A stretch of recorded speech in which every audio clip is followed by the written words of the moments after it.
পুরুষ মানেই ভাই প্রতিষ্ঠিত হতে হবে, কারণ কারো কাছে সময় নাই যে তোমার ব্যর্থতার গল্প শুনবে।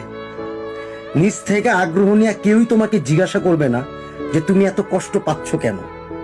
তোমার ব্যর্থতার গল্প একটু শোনাও, মনোযোগ দিয়ে শুনি, কেউ শুনবে না। তুমি যদি দুপুরে নাও খেয়ে থাকো, ওইটাও কেউ নিজ থেকে জিজ্ঞাসা করবে না। নিজ পরিবার হয়তো জিজ্ঞাসা করবে, এছাড়া আশেপাশের কেউই তোমাকে জিজ্ঞাসা করবে না। কিন্তু কোনো না কোনো একটা সময় যদি তুমি প্রতিষ্ঠিত হও, ওই ঠিক আশেপাশের মানুষগুলাই তোমাকে জিজ্ঞাসা করবে তুমি দুপুরে কি খাইছো।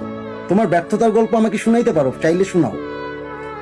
তারা জিজ্ঞাসা করবে তোমার মান্থলি ইনকাম কত, তুমি কিসের সাথে রিলেটেড, গভ জব করো না প্রাইভেট জব করো, কোনটা। তখনই তুমি তাদের আসল চরিত্রটা দেখতে পারবা। যেটা তুমি চিন্তা করো নাই, আউট অফ কন্ট্রোল, ওইটাই তোমার